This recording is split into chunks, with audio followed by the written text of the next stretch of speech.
사랑하고 축복합니다. 오늘도 우리에게 새날을 주시고 새로운 생명을 주신 그 하나님께 감사하고 또 믿음으로 승리하는 하루가 되시기를 주님의 이름으로 축복합니다. 오늘은 지혜를 사모하십시오라는 제목으로 함께 말씀을 나누고자 합니다. 오늘 본문의 말씀은 잠언 26장 1절에서 16절까지의 말씀입니다. 제가 말씀 봉독합니다.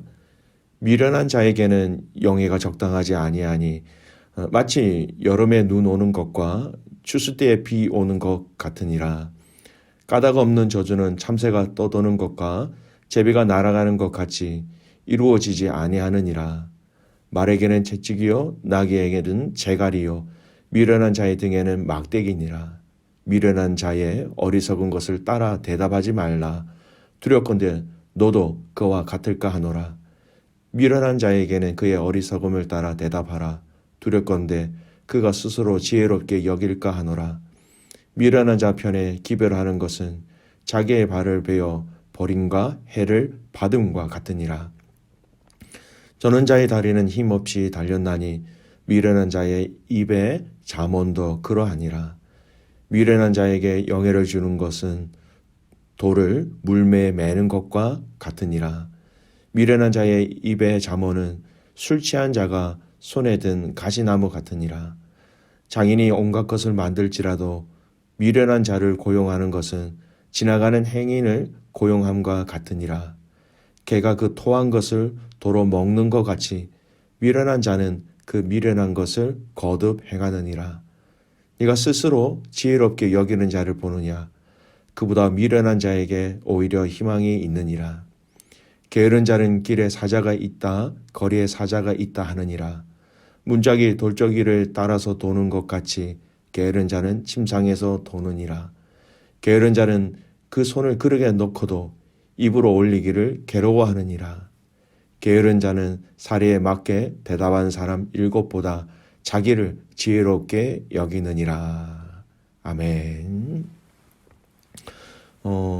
오늘 읽은 잠언 26장의 말씀은요, 특별히 미련한 자들에 대한 특징에 대해서 쭉 열거하고 있는 구절로 되어 있습니다. 미련한 자들의 특징을 하나하나 구체적인 신뢰를 들어서 미련한 자들은 마치 이러하다라고 비유와 직유를 통하여서 많이 설명하고 있습니다. 그 중에 우리가 함께 또 먼저 살펴보고 싶은 말씀은요, 미련한 자에게는 영예가 적당하지 아니하다라는 것입니다. 1절 말씀 보세요. 미련한 자에게는 영예가 적당하지 아니하니 이렇게 서두에 두고 이야기하고 있습니다. 여러분 영예라는 해당되는 이 말은요, 히브리어는 카보드라는 단어인데요, 어떤 무거움, 영광, 존귀라는 그런 의미입니다. 그래서 오늘 이 말씀에 나오는 영예라는 것은요, 보이는 높은 지위를 가지거나 또 그러한 일들을 하였을 때 받게 되는 어떤 사람들을 통해서 받게 되는 어떤 가치 있는 것들, 영광스러운 것들, 존귀한 것들을 이야기할 수도 있습니다. 여러분, 미련한 자에게는 그가 높은 지위가 어울리지 않는 것뿐만 아니라 높은 자리에 있다 할지라도 미련한 자에게는 이런 영광과 존귀를 또 주고 받는 것이 어울리지 아니하다라는 것이 바로 이 1절의 말씀의 내용입니다. 여러분, 그 내용을 비유로 아주 잘 설명하고 있습니다. 마치 여름에 눈 오는 것과 추수 때에 비 오는 것 같으니라. 1절 후반절에 이렇게 얘기합니다. 여름에 눈 오는 것, 추수 때에 비가 오는 것, 우리가 생각하고 있는 이 농경 문화 안에서는 결코 있어서는 안 될 상황이죠. 유대 팔레스타인은 10월에서 11월에 이른 비가 내리고요, 3월에서 4월에 늦은 비가 내립니다.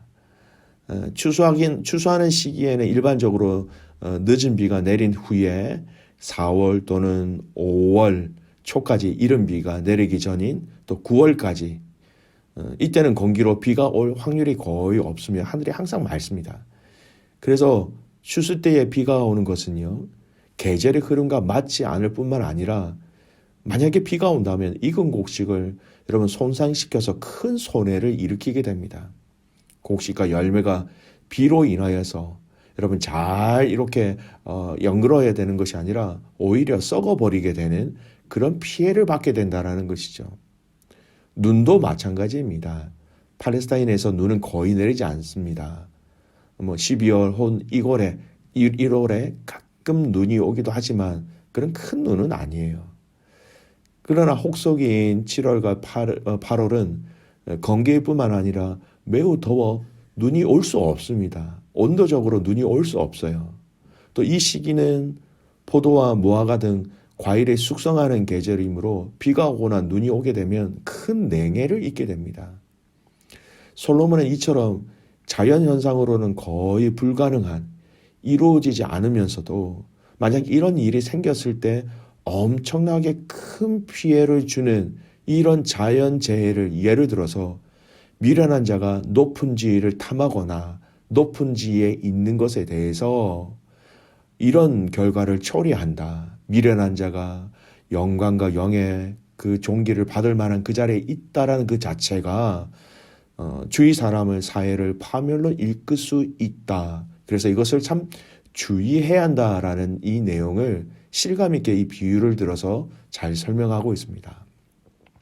참 중요한 말입니다. 리더가 지도자가 그 리더와 지도자의 자리에 있을 때에 지혜롭지 못한다면, 미련하다면 여러분 그것은 그 결과는 너무나 비참한 결과를 초래한다는 것이죠. 여러분 오늘 읽었던 8절 말씀을 보세요. 같은 말씀입니다. 잠언 26장 8절 말씀. 미련한 자에게는 영예를 주는 것은 돌을 물매에 매는 것과 같으니라. 여러분 물매는 돌을 던져 사용하는 기구입니다. 돌을 묶고 사용하는 것이 아니라 물매 위에 기술적으로 잘 돌을 올려놓고 빙빙빙 돌리다가 돌을 날려서 상대를 맞추는 어떤 투석기의 일종이죠. 그런데 여러분 물매에 돌을 이렇게 맨다라는 것은 너무나도 어처구니 없는 어리석은 행위라는 것입니다. 물매를 전혀 사용할 줄 모르는 자의 소행이다라는 것이죠. 여러분 싸움이 벌어지지 않았다 해도 이미 이렇게 전쟁에 임하는 자의 그 전쟁의 결과는 보지 않아도 여러분 명확하지요. 이런 물매를 사용하여서 적이나 맹수를 공격하여야 함에도 불구하고 물매를 이 무용지물로 만들어서 오히려 물매를 사용하려고 했던 자를 아니면 주위에 있는 동료들을 더 큰 공경에 빠뜨리는 목숨까지 위험하게 된다라는 것입니다. 이와 마찬가지로 이런 미련한 자가 고위 지책에 오르는 것은 결코 그 결과가 뻔한 일이다. 이렇게 얘기하고 있는 것입니다. 위기가 닥칠 때 그는 판단과 대처를 잘못하여 자신뿐만 아니라 타인들까지도 위험에 빠뜨릴 수 있다는 것입니다. 미련한 자가 높은 자리에 오를 때 이미 그러한 일들이 벌어지게 되리라는 것은 불보듯 뻔하다라는 것입니다.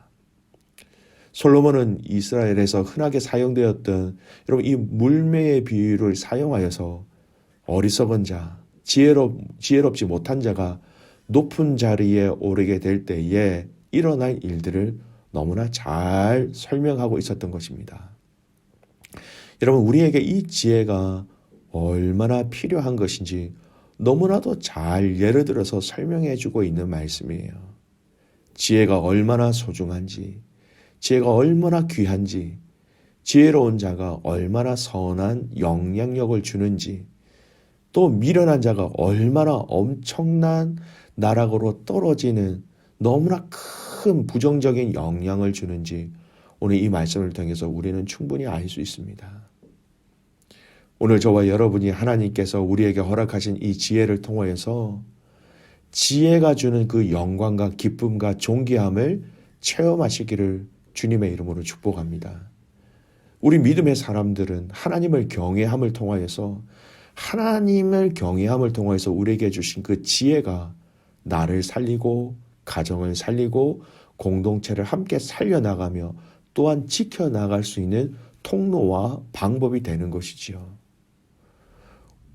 오늘 우리가 또 한 가지 이 미련한 자의 행동 가운데 우리가 굉장히 유심히 살펴보아야 할 행동이 하나 있습니다. 11절 말씀 보십시오. 개가 그 토한 것을 도로 먹는 것 같이 미련한 자는 그 미련한 것을 거듭 행하느니라.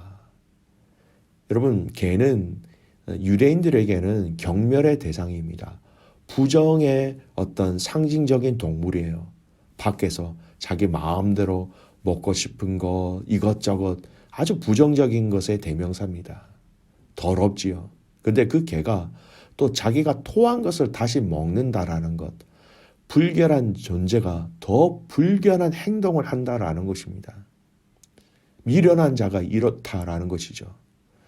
어리석고 잘못된 행동을 범하였을 때에 후회하고 뉘우쳤다 할지라도 여러분 또다시 똑같은 일들을 반복해서 잘못을 고치지 못하는 미련한 자의 모습을 걔가 마치 자기가 토한 것을 다시 스스로 삼키는 아주 매우 불결하고 혐오감을 주는 모습에 비유한 것입니다. 베드로후서 2장 22절에도요. 이와 비슷한 말씀이 있습니다. 그가 그 토하였던 것에 돌아가고라는 본문 말씀이 있습니다. 그 베드로가 그 거짓 교사들의 부정직하고 부도덕한 생활을 책망할 때 썼던 의미입니다. 아마도 예상하기를 거짓 교사들이 부도덕한 생활을 계속해서 반복적으로 한 것으로 짐작될 수 있다라는 것이죠. 그래서 오늘 이 본문이 말하고 있는 미련한 자의 특징은 잘못을 거듭하면서도 이를 시정하지 못하고 계속해서 반복한다라는 것입니다. 걔가 분별력 없이 토한 것을 먹는 것처럼 미련한 자의 삶에는 이전의 경험이 아무 의미가 없고 죄에 또 죄, 잘못에 또 잘못, 그 잘못을 고쳐낼 능력이 없게 되는 것이죠. 그래서 여러분, 미련한 자는 지혜로운 자들로부터 배우지 못할 뿐만 아니라 자신의 경험으로부터도 배우지 못한다라는 것입니다.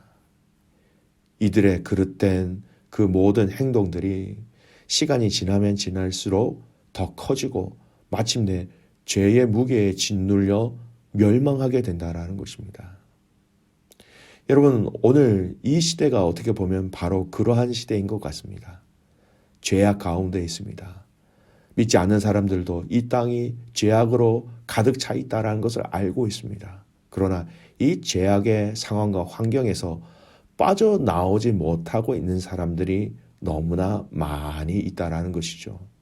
오늘 본문의 내용으로 따지면 미련한 자들이 되는 것입니다. 잠시의 실수로 죄를 범하게 될 수는 있다 할지라도 이내 아픈 마음으로 회개하면서 다시는 같은 죄를 저지르지 않도록 하는 것이 바로 지혜로운 자이고 지혜의 근원이신 하나님을 경외하는 자들의 삶인 것입니다. 우리의 삶이 육신의 옛 생활로 돌아가지 않도록 최선을 다해 거룩한 삶을 함께 지켜나가야 하는 것이고요.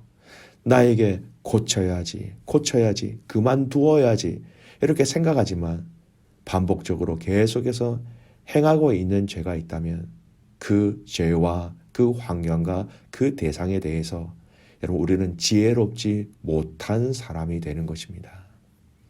사랑하는 귀한 믿음의 가족 여러분, 오늘 저와 여러분이 이 지혜를 사모하시기를 간절히 소원합니다.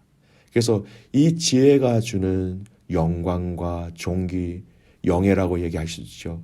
그것을 다 받아 누리시기를 소원합니다.